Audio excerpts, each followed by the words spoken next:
फूलों का जीवन बहुत अल्पावधि का होता है, लेकिन वे फूल अपने छोटे से जीवन में अपने आसपास के सारे माहौल को, सारे वातावरण को अपनी महक के कारण, अपनी सुगंधि के कारण महका देते हैं। ठीक इसी प्रकार चंदन वृक्ष भी अपने महान सुगंधि के द्वारा आसपास के सारे परिवेश को आनंदित कर देते हैं। उसी प्रकार जो प्रकाश पुरुष होते हैं, महान लोग होते हैं, वे अपने जीवन की अध्यात्म सुगंधि के द्वारा अपने उद्धार के साथ साथ प्राणी मात्र को भी अध्यात्म की महक से महका देते हैं। अध्यात्म सुगंधि से उनका जीवन भी सुगंधित कर देते हैं।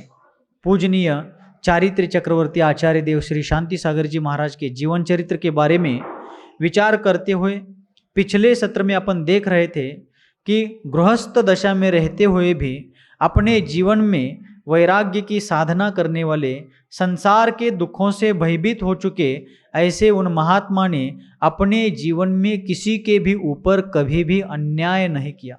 उनके पास इतना बल था, लेकिन उस बल का उपयोग दुर्बलों की रक्षा के लिए किया। उस बल का उपयोग साधु संतों की सेवा के लिए, गौर गरीबों की सेवा के लिए, सहायता के लिए उन्होंने अपने बल का उपयोग किया।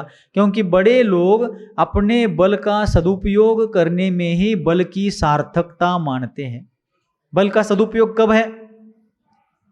कोई बलवान व्यक्ति दुर्बल जीव को यदि सताने लगे, उसको पीड़ा पहुंचाने लगे, तो क्या उसके बल को सार्थक कहा जाएगा? नहीं। सार्थकता तो बल की तभी है जब वह बल दुर्बलों के हक का रक्षण कर सके, दुर्बलों के अधिकार को पद दलित होने से बचा सके, तभी उस बल की सार्थकता।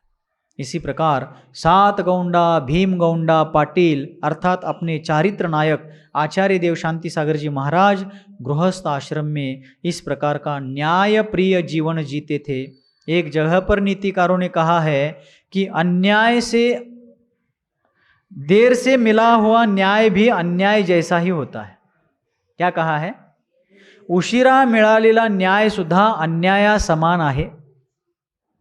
कोई व्यक्ति न्याय को पाने के लिए तरस रहा है, तड़फ रहा है, तिलमिला रहा है, उसको न्याय मिल भी गया, लेकिन उसके मरते समय उसको न्याय मिला, क्या उपयोग है? जीवन भर उस न्याय प्राप्ति के लिए वो संघर्ष करता रहा। जब उसकी आंखें बंद होने को आई, तब न्यायालय ने उसको न्यायदान दिया। वह न्याय मिला या नहीं मिला, दोनों बराबर है। इसलिए जो शक्ति दुर्बलों के न्याय के लिए झगड़ती रहती है, दुर्बलों के अधिकार की रक्षा के लिए प्रयासरत रहती है, वही शक्ति सार्थक है।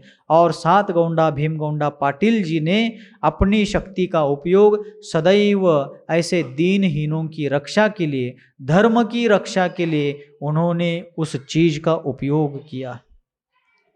प्राणी मात्र के प्रति मैत्री का भाव धारण करके, प्राणी मात्र के प्रति मैत्री की भावना को अपने हृदय में धारण करके उन्होंने हमेशा विश्व मैत्री का सूत्र विश्व के सामने प्रस्तुत किया।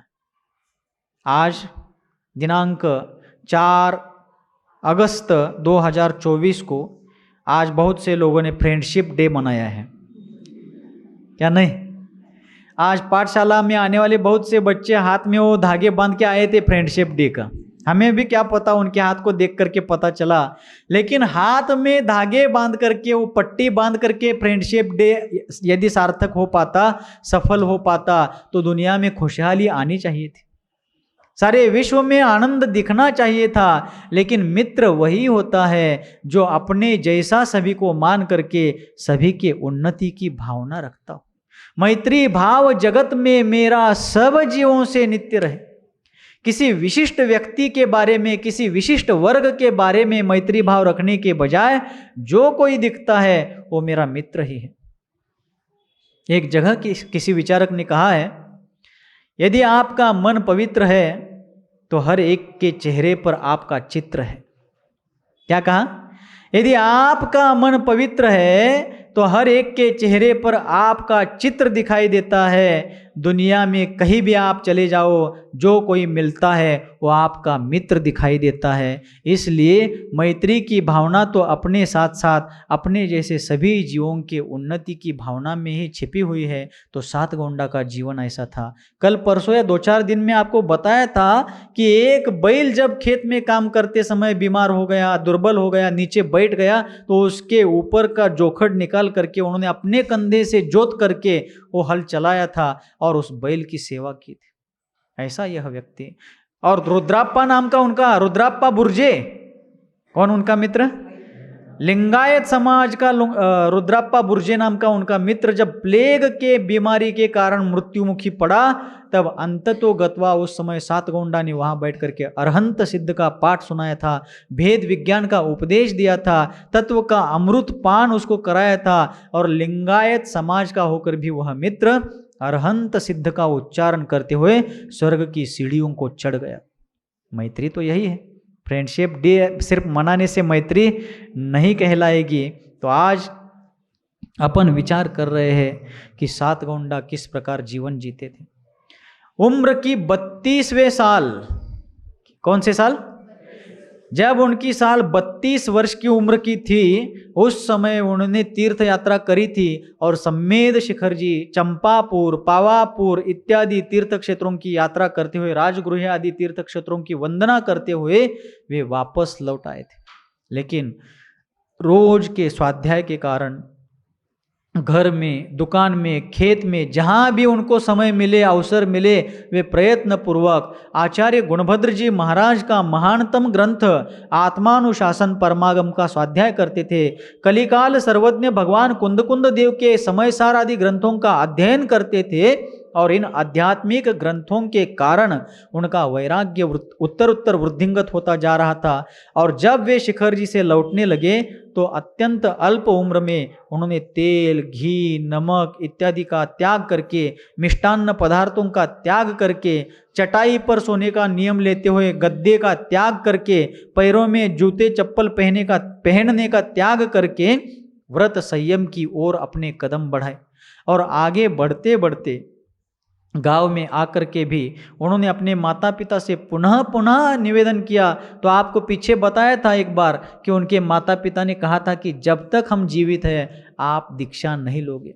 नंगाष्ट मन्ना हाको मतनी ज्ञान माड़ देते तो माड़। हमें एक बार मृत्यु होने के बाद, हमारा समाधि मरण होने के बाद आपको जो करना हो, दीक्षा लेनी हो, संन्यास धारण करना हो करो, ऐसा उन्होंने कहा था। फिर भी स्वाध्याय के कारण उनके अंतरंग का वैराग्य निरंतर वृद्धिंगत होता गया और बीच में पुनः एक बार उन्होंने अपने माता पिता से निवेदन किया। तब भी माता पिता ने कहा कि नहीं, तुम्हारे ऊपर हमारा बहुत लोभ है, स्नेह है, और तुम यदि निकल जाओगे तो हमारा संक्लेश मरण होगा। समाधि मरण के बजाय हम क्लेश पूर्वक गतप्राण हो जाएंगे और दुर्गति के पात्र बनेंगे। इसलिए पुत्र, तुम्हारा कर्तव्य है कि हमारे समाधि में साधक बनो, हमारे समाधि में सहायक बनो। हमारी समाधि के बाद तुम्हें जो चाहो संन्यास धारण कर लेना। इसलिए सच्चा पुत्र तो वही है जो अपने पुत्रत्व के कर्तव्य को निभाने के लिए हर वक्त हर दम तैयार रहता है। और उन्होंने अपने माता पिता की सेवा की। आगे चल करके 65 साल की उम्र में उनके पिताजी का शास्त्र श्रवण करते हुए, अरहंत सिद्धों के नाम का स्मरण करते हुए देहांत हो गया, समाधि मरण हो गया।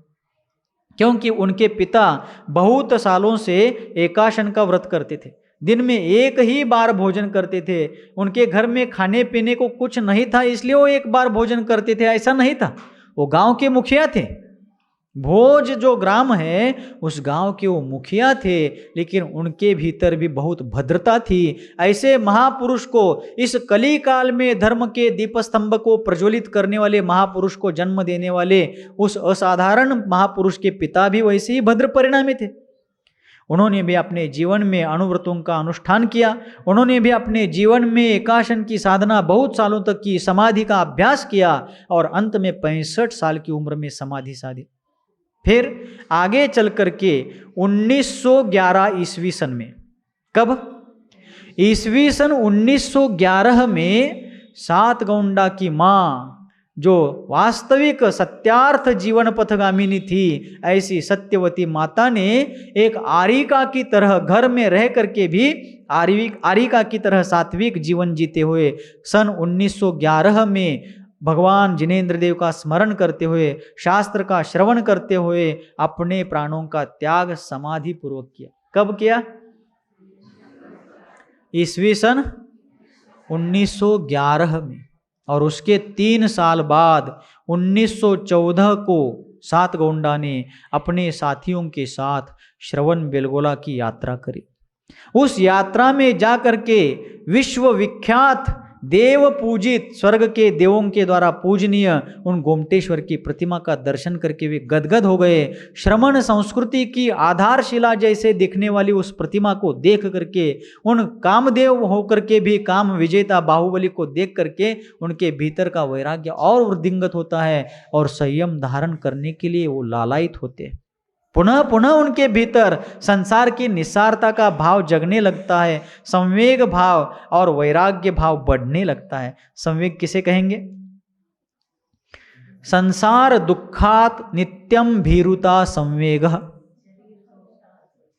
संसार दुखात नित्यम भीरुता संवेग। संसार के दुख से निरंतर भय धारण करना, चतुर्गति परिभ्रमण से निरंतर डरना, जन्म जरा मृत्यु के चक्र से छूटने के लिए निरंतर भयभीत होकर के प्रयास करते रहना, इसे संवेग कहते हैं। तथा धर्म और धर्म के फल में भक्ति भाव, अनुराग भाव धारण करने को भी संवेग कहते हैं। ऐसा संवेग भाव और वैराग्य भाव अर्थात संपूर्ण मोह जाल से, परिवार, नाते, रिश्ते, प्रापंचिक सुख सुविधा, इन सब से विरक्ति को धारण करके संवेग और वैराग्य की ओर उनका जीवन बढ़ने लगा। क्योंकि आचार्य गुणभद्र जी महाराज ने आत्मानुशासन में एक जगह पर कहा, धर्मात् सुखम पापात् दुखम इति सर्वजन प्रसिद्धम। अर्थात धर्म से सुख की प्राप्ति होती है और पाप से दुख का ही अनुभव करना पड़ता है। समझा लगले? हिंदी समझते ना? क्या कहा गुणभद्र स्वामी ने? धर्मात् सुखम पापात् दुखमिति सर्वजन प्रसिद्धम। धर्म से सुख की प्राप्ति होती है, धर्म आनंद का धाम है, धर्म आनंद को देने वाला कल्पवृक्ष, चिंतामणि और पारस मणि से भी बढ़कर एक महान साधन है। क्यों? कल्पवृक्ष के सामने कल्पना करनी पड़ती है कि मुझे ये चाहिए, चिंतामणि के सामने चिंतन करना पड़ता है कि मुझे ये चाहिए, लेकिन धर्म बिना मांगे और बिना विचार किए भी जो उसकी उपासना करता है उसको सर्वोच्च मोक्ष सुख को भी प्रदान करता है। ऐसा यह वीतराग भगवान के द्वारा प्रतिपादित केवली प्रणीत रत्नत्रय धर्म है। हम और आप बहुत भाग्यशाली हैं। हम जैसे भाग्यवान हम ही हैं कि जो आज हमें जिन धर्म की शरण प्राप्त हुई है। लेकिन हमें कितनी अपूर्व वस्तु, हमें कितनी दुर्लभ वस्तु प्राप्त हुई है, उसका मूल्य समझे बिना हम उसकी कद्र नहीं करेंगे। लेकिन सातगोंडा जी के हृदय में एक आत्यंतिक नैसर्गिक ज्ञान वैराग्य, प्राकृतिक ज्ञान वैराग्य उमड़ रहा था, उत्फुल्ल हो रहा था, क्योंकि उनका वैराग्य अकृत्रिम था, स्वाभाविक था। वैराग्य का वह नाटक नहीं था। क्या नहीं था? वैराग्य का नाटक नहीं था, उनका वैराग्य सहज और स्वाभाविक था। वे वैराग्य या धर्म साधना का अभिनय नहीं करते थे, वे धर्म साधना का प्रैक्टिकल करते थे और पुनः पुनः उनके भाव होने लगे। शास्त्र स्वाध्याय, समय सार में भेद विज्ञान का अभ्यास करते हुए, आत्मानुशासन, रत्नकर्ण, श्रावकाचार आदि ग्रंथों को पढ़ते समय संसार की असारता का बोध होने लगा। जीवन की क्षणभंगुरता किस प्रकार है उसको समझ करके जीवन नष्ट होने के पहले ही आत्मकल्याण का पुरुषार्थ करने का भाव प्रबल होने लगा। क्योंकि संतों ने, विचारवंतों ने एक जगह पर कहा है कि चिता जलने के पहले अपनी चेतना को प्रज्वलित करो और अर्थी उठने के पहले, अर्थी म्हणजे तट्टी, चिता जलने के पहले अपनी चेतना को प्रज्वलित करो और अर्थी उठने के पहले परमार्थ को साध लो, नहीं तो जीवन कब मिट जाएगा हमें पता भी नहीं चलेगा। जनसाधारण, आम लोग, सामान्य लोग सोचते हैं कि अमुक कार्य करना है लेकिन बाद में करेंगे, कल में करेंगे, ये होने के बाद करेंगे, वो होने के बाद करेंगे, लेकिन बाद कभी आता नहीं। हमारे भाग्य विधाता आचार्य देव हमेशा कहते थे, उनका कहना था, अब नहीं तो कभी नहीं। क्या कहते थे? आत्ता नाही तर कधीच नाही, अब नहीं तो कभी नहीं। इसलिए जो आत्महित का पुरुषार्थ करना है वह त्वरित करना है, जल्दी करना है, क्योंकि काल बड़ा विकराल है। काल अर्थात मृत्यु। उस काल के गाल में बहुत से लोग, अनंत लोग आज तक समा चुके हैं, लेकिन जो मरण को प्राप्त हुए वो अगली यात्रा पर चले गए, उनका आत्मकल्याण का पुरुषार्थ वैसे ही रह गया। इसलिए आत्महित का मार्ग प्राप्त करने के लिए, उस पर चलने के लिए वो बात कल पर नहीं टालनी चाहिए, आज जितना हो सके वो करने का प्रयास करनी चाहिए। ऐसे ही एक जगह पर शास्त्रकारों ने कहा है कि एक हाथी जंगल में विचरण करके चारा खा करके पानी पीने के लिए एक तालाब की तरफ जा रहा था। शाम का समय था, सूर्यास्त होने जा रहा था, और उसी समय तालाब में अनेक कमल थे। क्या थे? अनेक कमल पुष्प थे, और वो कमल भी अब धीरे धीरे बंद होने जा रहे थे, क्योंकि सूर्यास्त होने जा रहा था। उस कमल में एक भौरा बैठा था, भौरा, भूंगा, मराठी में भूंगा कहते ना अपन। एक भूंगा भौरा बैठा था उस कमल में, और दिन भर उस कमल की पराग को, उसके मकरंद का पान करते हुए वो वहां आराम से बैठा था। शाम होने लगी, कमल की पंखुड़ियां बंद होने लगी, फिर भी वहां से उड़ करके बाहर सुरक्षित निकलने के उसके भाव नहीं हुए। उस मकरंद के राग में वैसा ही बैठा रहा, और अंत में सूर्यास्त के बाद वो पंखुड़ियां पूर्ण रूप से बंद हो गई। तो अंदर बैठा हुआ वो भौरा सोचता है, रात्रिर गमिष्यति। संस्कृत नीतिकारों ने उस घटना पर एक संस्कृत सुभाषित लिखा, एक श्लोक लिखा। वो भौरा क्या सोच रहा है, वो भुंगा क्या सोच रहा है, उसके विचार को उन्होंने श्लोकबद्ध किया। वो क्या सोचता है? रात्रिर गमिष्यति भविष्यति सुप्रभातम। ये रात चली जाएगी और सुप्रभात जल्दी ही होने वाली है। क्या होने वाला है? रात का अंत होने वाला है और जल्दी ही सुप्रभात होने वाला है। रात्रिर गमिष्यति भविष्यति सुप्रभातम भास्वान उदेश्यति। भास्वान यानी सूर्य, पूर्व दिशा में सूर्योदय हो जाएगा। भास्वान उदेश्यति हसष्यति पंकज श्री। पंकज श्री यानी पंकज यानी कमल, श्री यानी लक्ष्मी। यह कमल रूपी लक्ष्मी फिर से कल सूर्योदय के बाद हंसने लगेगी, अर्थात कमल खिल जाएगा, उसकी पंखुड़ियां खिल जाएगी। रात्रिर गमिष्यति भविष्यति सुप्रभातम भास्वान उदेश्यति हसष्यति पंकज श्री इत्थम विचिंतयति कोश गते द्विरेफे। द्विरेफ यानी भौरा। संस्कृत में भौरे का नाम भ्रमर भी है, द्विरेफ भी है, बहुत सारे नाम है उसके। तो इस प्रकार इत्थम विचिंतयति, इस प्रकार वो सोचता बैठा है। कहाँ पर? कोश गते। कमल का जो कोश है ना, उसकी कर्णिका है, उसकी पंखुड़ियां बंद हो चुकी है, उस कोश में बैठ करके वो द्विरेफ अर्थात वो भौरा इस प्रकार सोच रहा है। क्या सोच रहा है? रात्रिर गमिष्यति भविष्यति सुप्रभातम भास्वान उदेश्यति हसष्यति पंकज श्री। इस प्रकार वो सोचता बैठा है, और फिर कल फिर से सूर्योदय के बाद एक कमल रूपी लक्ष्मी खिल पड़ेगी, और मैं फिर से आकाश में उड़ान भरूंगा, इधर उधर टहलूंगा, फिर आकर इसमें बैठूंगा, इसकी पराग का पान करूंगा, और फिर आनंद से अपने जीवन को यापन करूंगा, जीवन जीऊंगा। इस प्रकार कल्पना विश्व में खोया हुआ वह भौरा जो है उस कमल में बैठ करके अपने मस्त विचार में खोया हुआ है। उसी समय वो हाथी जंगल में पेड़ पौधों के पत्तों को खा करके, चारा खा करके अब पानी की प्यास के कारण वहां आता है। उस तालाब के किनारे पर आ करके अपनी सूंड से उसने यथेच्छ जल का ग्रहण किया, जल प्राशन किया, और मुड़ते समय, वापस जाते समय, जाते जाते अपनी सूंड से उसने उस कमल को लपेट लिया, अपनी पाश में ले लिया, उखाड़ लिया उसको। हा हंत हंत नलिनीम गजमुज्ज हार। श्लोक के अंत में नीतिकार क्या कहते हैं? हा का मतलब क्या? आ हा, ऐसा। हा का मतलब खेद है, दुख है। आदिनाथ भगवान भरत चक्रवर्ती के काल में अपराधियों को दंड देते थे, हा मा धिक, बराबर। तो हा का मतलब खेद है, तुमने ऐसा किया। तब श्लोक रचने वाले नीतिकार कहते हैं, हा हंत हंत नलिनीम गजमुज्जहार। हाँ यानी बहुत दुख की बात है, खेद की बात है कि उस नलिनी को, नलिनी यानी कमलिनी, कमल, उस कमल को नलिनीम गज मुज्जहार, गज यानी हाथी ने उखाड़ करके अपने मुख में डाल करके उसको खा दिया, तो उसके साथ साथ वो भौरा भी उसके दाढ़ों में चबा दिया गया और उद्रस्त हो गया। कल के सूर्योदय के बाद खिलने वाले कमल के मकरंद पान की कल्पना करने वाला वो भौरा उस हाथी के पेट में समा गया, काल के गाल में समा गया। इस प्रकार संसार की दशा है। संसारी प्राणी भी सोचता है कि आगे जाकर बच्चों के विवाह के बाद ये करूँगा, बेटी की शादी के बाद वो करूँगा, ऐसा होने पर प्रतिमा लूँगा, वो होने पर संन्यास लूँगा, लेकिन काल की चपेट में अर्थात मृत्यु का उसके ऊपर कब प्रहार हो जाए कुछ भी पता नहीं। पता है? नहीं पता है।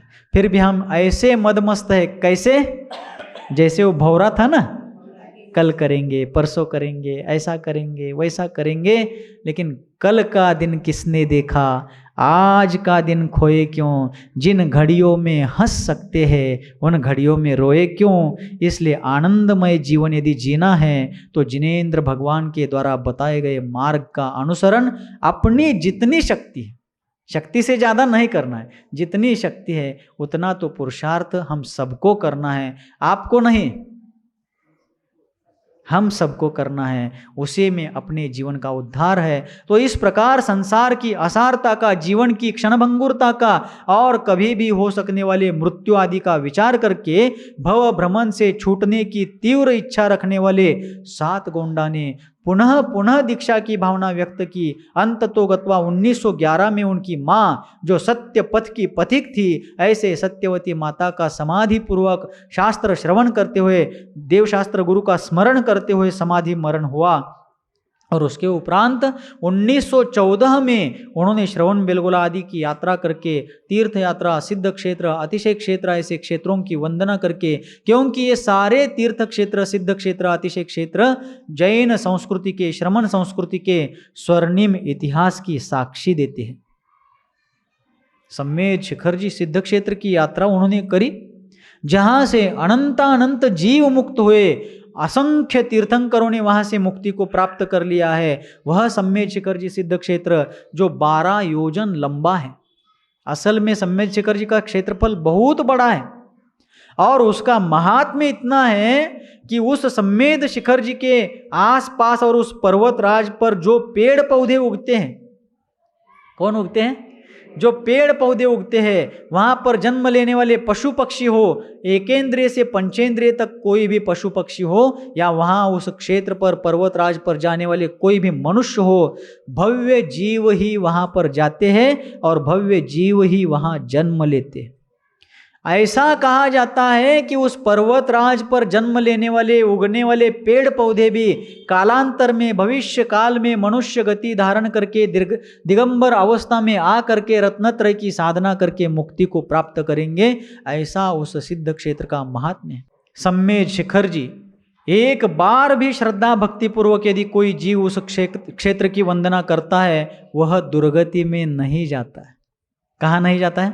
नरक तिर्यंच आदि गति को उसका गमन नहीं होता है, वो सदगति को ही जाता है। और जिस जीव को नरक तिर्यंच गति के आयु का बंध हुआ है, ऐसे जीवों को सम्मेद शिखर जी का दर्शन नहीं होता है। ऐसा सुन करके अब तक जो सम्मेद शिखर जी नहीं गए, वो ऐसा नहीं डरे कि शायद मुझे नरकायु का बंध हुआ है, ऐसा नहीं है। लेकिन जिनको बंध हुआ है उनको दर्शन नहीं हुआ। जो आज तक किसी कारणवश या अज्ञानवश या प्रमादवश नहीं जा पाए, वो अलग बात है, लेकिन सम्मेद शिखर जी का दर्शन जीवन में कम से कम एक बार तो होना चाहिए।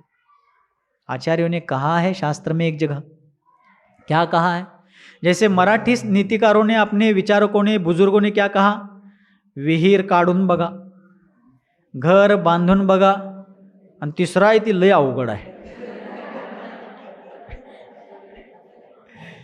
लग्न करून बघा। क्या कहा है उन्होंने? कुआं खोद के देखो, घर बांध के देखो, और तीसरा मैटर बहुत डेंजर है, वो कहते हैं शादी करके देखो फिर पता चलेगा। ये होगा लोक व्यवहार की अपेक्षा से, लेकिन आचार्यों ने कहा कि जीवन में एक बार कभी किसी मंदिर का निर्माण करके देखो, एक बार पंच कल्याणक में शामिल होकर के देखो, और हो सके तो प्राणों की बाजी लगा करके सम्मेद शिखर जी का दर्शन करके देखो, आपका जीवन मनुष्य भव सार्थक हो जाएगा। इसलिए इसमें कोई है क्या बिना शिखर जी गए हुए?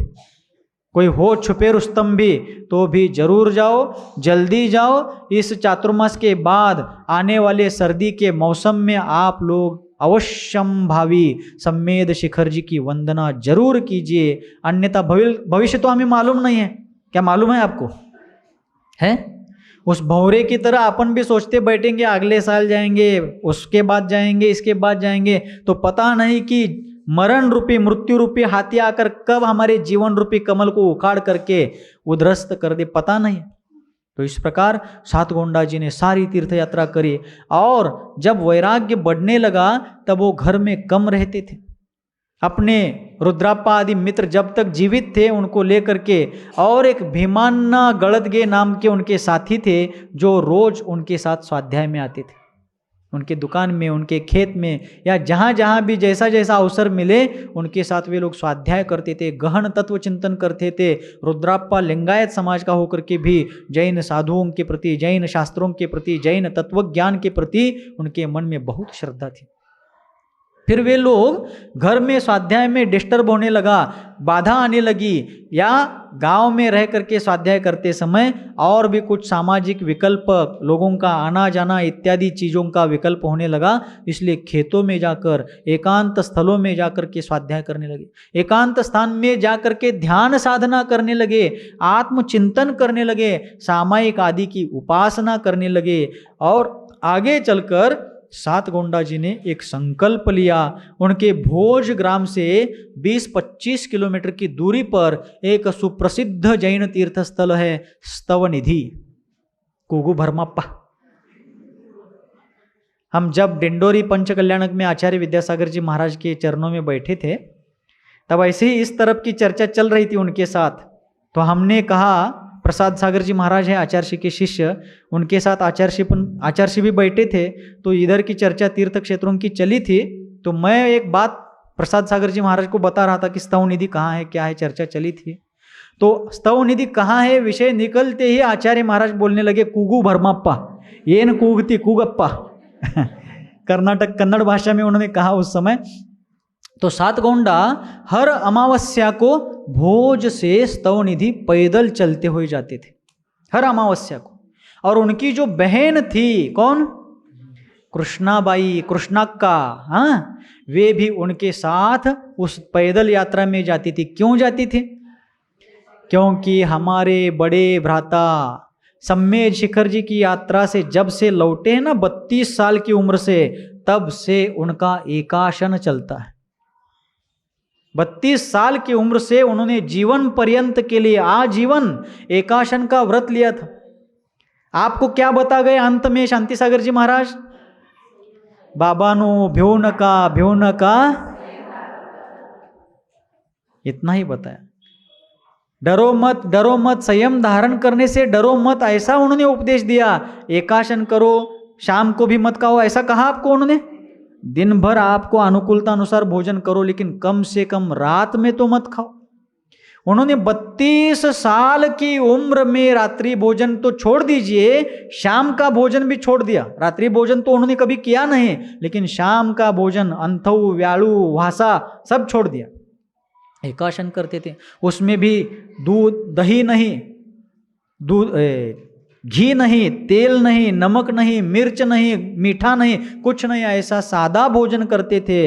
लेकिन एक ही बार करते थे। तो उस पैदल यात्रा में, स्तवनिधि की यात्रा में, अपने बड़े भ्राता को बिना आहार के रहना ना पड़े, क्योंकि वो 16 से शुद्धि का भोजन करते थे। इसलिए उनके भोजन कराने के साथ साथ मुझे भी तीर्थ दर्शन हो जाएगा, इस भावना से उनकी बहन कृष्णाबाई उनके साथ जाती थी। अब जब माता का भी देहावसान हो गया, घर में उन्होंने सबको बता दिया कि मैं दीक्षा लेने वाला हूँ। क्या लेने वाला हूँ? दीक्षा लेने वाला हूँ। तो उनके छोटे भाई थे कौन? कुमगौंडा। बड़े भाई कौन थे? देवगौंडा और आदगौंडा, बराबर। और छोटे भाई कुमगौंडा। तो जब उन्होंने घर में परिवार में सबको बता दिया कि अब मैं दीक्षा लेने वाला हूँ, माता पिता के शब्द के कारण पहले ही दीक्षा ले लेता, लेकिन माता पिता के शब्द के कारण मैं वचनबद्ध था उनकी सेवा के लिए, इसलिए अब तक मैं रुका था, लेकिन अब मैं नहीं रुकूंगा, अब संन्यास धारण करूंगा। तब उनके छोटे भाई, घर परिवार के सभी लोग, आसपास के लोग, गांव के लोग, मित्र मंडली सब रोकने लगे।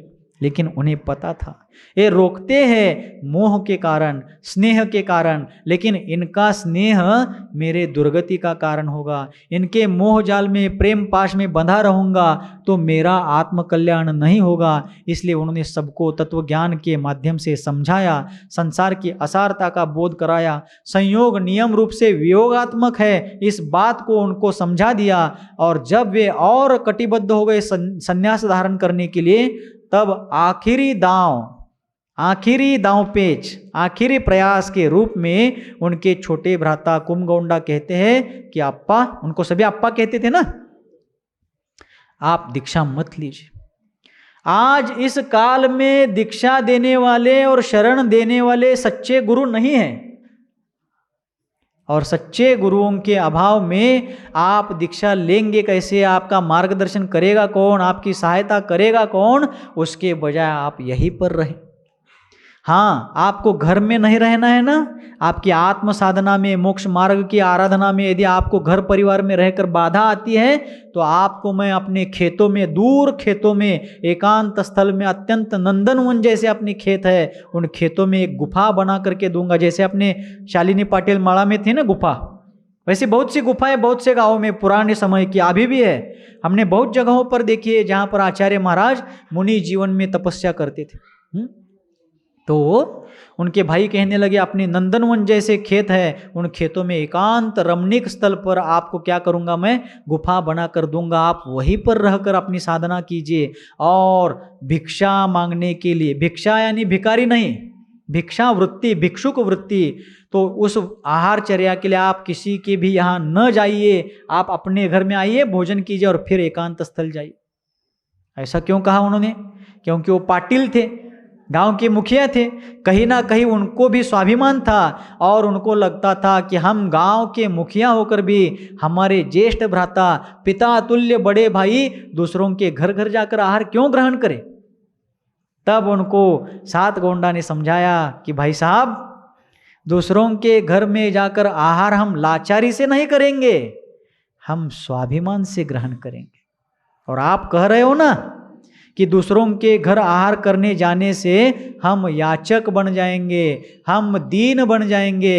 नहीं, दिगंबर साधु की वृत्ति सिंह वृत्ति होती है, वो प्राण छोड़ सकता है लेकिन लाचार होकर के आहार नहीं करेगा, क्योंकि सिंह के समान उनकी निर्भीक वृत्ति होती है। इसलिए आप उस बारे में चिंता छोड़ दीजिए। और वो आगे कहते हैं कि आपने कहा कि अभी कोई सच्चे गुरु नहीं है तो मुझे मार्गदर्शन कौन करेगा, मुझे समस्या आई तो मेरी सहायता कौन करेगा, ऐसा आपने कहा। लेकिन भाई साहब, भ्राता, बंधुवर्य, आप चिंता मत करो। यदि सच्चे गुरु नहीं मिले तो मैं इस दुनिया के लिए सच्चा गुरु बनकर के सबका मार्गदर्शन करूंगा।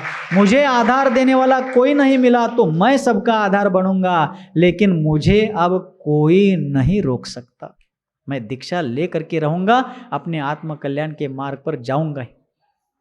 और फिर एक बार हर महीने में आने वाली अमावस्या को क्या करते थे, स्तवनिधि जाते थे। तो जब उनको जाने का मन हुआ और सामने अमावस्या थी, हर बार कृष्णाबाई उनके साथ जाती थी, तब उन्होंने किसी को घर में बताया नहीं। जब फिर भी अंदाज लग गया तो सब कहने लगे कि कृष्णाबाई को ले जाओ। कृष्णाबाई कहने लगी मैं चल रही हूं, लेकिन उन्होंने कहा कि नहीं, इस बार मैं स्तव निधि कुछ दिन रुकना चाहता हूं, वहां एकांतवास में साधना करना चाहता हूं, इसलिए तुम्हें वहां समस्या होगी, तुम घर पर ही रहो। उन्होंने दीक्षा लेने जा रहा हूं ऐसा जाते समय घर में नहीं बताया, क्योंकि मेरे जाने से सभी लोग बहुत दुखी होंगे। देखिए, दयालु लोग कैसे होते हैं। नवनीत से भी कोमल जिनका अंतःकरण होता है वे लोग इस प्रकार के होते हैं। और फिर स्तवनिधि गए, वहाँ भगवान के दर्शन किए, कुछ काल वहाँ व्यतीत किया और उनको पता चला कि महाराष्ट्र में कोल्हापुर जिले में जो कागल तहसील है, कागल तालुका, वहाँ एक कापसी नाम का इतिहास प्रसिद्ध गांव है। उसको सेनापति कापसी भी कहते हैं। क्यों कहते हैं सेनापति कापसी? वहाँ छत्रपति शिवाजी महाराज, महाराष्ट्र के भाग्य विधाता छत्रपति शिवाजी महाराज, जिन्होंने महाराष्ट्र को मुगलों की सल्तनत से, उनकी जंजीरों से मुक्त कराया, उन छत्रपति शिवाजी महाराज के सेनापति मल्लोजी बाबा घोरपड़े, संताजी धनाजी का नाम सुना होगा ना आप लोगों ने महाराष्ट्र के इतिहास में, संताजी धनाजी। तो संताजी घोरपड़े के पिता मल्लोजी बाबा घोरपड़े वो वहाँ से थे, उस गांव के थे, और वो शिवाजी महाराज की पूरी सेना के सेनापति थे संभाजी महाराज के काल में। जिस दिन संभाजी महाराज को संगमेश्वर में औरंगजेब के सरदार मुकर्रब खान ने पकड़ा था, उस समय उनको बचाने के लिए लड़ते हुए मल्लोजी घोरपड़े संगमेश्वर में गतप्राण हुए थे, वीर मरण को प्राप्त हुए थे। तो कापसी गांव के थे, इसलिए उनके नाम पर उस कापसी को सेनापति कापसी कहा जाता है। बराबर। तो उस कापसी के पास, कागल तहसील में कापसी गांव के पास उत्तूर नाम का एक गांव था। कौन सा गांव? उत्तूर नाम का एक छोटा सा गांव था। और उस समय बहुत कम दिगंबर मुनि थे, और वहाँ उत्तूर गांव में उस समय देवाप्पा स्वामी, जिनको देवेंद्र कीर्ति जी महाराज भी कहा जाता था और देवाप्पा स्वामी नाम से भी कहा जाता था, जो कर्नाटक के मैसूर तरफ के रहने वाले थे, वो वहाँ पर उत्तूर गांव में आए हुए थे। और जब सातगोंडा जी को पता चला कि उनकी साधना बहुत अच्छी है, हमने एक जगह पर पढ़ा कि 15-16 साल की उम्र में देवेंद्र कीर्ति जी ने भट्टारक पद की दीक्षा ली थी। कौन से पद की? भट्टारक पद की दीक्षा उन्होंने 16 साल की उम्र में दीक्षा ली थी। आगे 2-3 साल भट्टारक रहने के बाद उनको लगने लगा कि भट्टारक पद पर रहने से तो आत्मकल्याण नहीं होगा, क्योंकि ये संस्था वगैरह संभालने में धर्म ध्यान नहीं हो पाएगा। तब उन्होंने भट्टारक पद छोड़ करके 18-19 साल की उम्र में दिगंबर मुनि दीक्षा धारण की थी। और जिस दिन मुनि दीक्षा धारण की थी, तब से लेकर वो 105 साल तक जीवित थे। यानी उनका टोटल जीवनमान कितना था? 105 वर्ष पूर्ण उनकी जीवन यात्रा, उनका जीवन काल 105 वर्ष का था। मुनि दीक्षा लेते समय से ही उन्होंने जीवन के अंत तक एक आहार एक उपवास, एक आहार एक उपवास, एक आहार एक उपवास, ऐसी साधना उनकी भी थी। लेकिन तत्कालीन परिस्थितिवश चर्या में शिथिलता थी। जंगलों में, गुफाओं में रहते समय दिगंबर मुद्रा में रहते थे, और नगर में आहार को आने के समय एक वस्त्र लपेट कर आते थे। फिर भी बहुत भद्र परिणामी थे, अत्यंत मंद कषाई थे, जिन धर्म के अनुरागी थे। ऐसे उनके व्यक्तित्व को जान करके सातगोंडा जी उनके पास उत्तूर ग्राम में पहुंच गए दीक्षा लेने के लिए। अब क्या होता है क्लाइमेक्स अगले सत्र में। अहिंसा परमो धर्म की गुरुवर आचार्य भगवान श्री सन्मति सागर जी मुनि महाराज की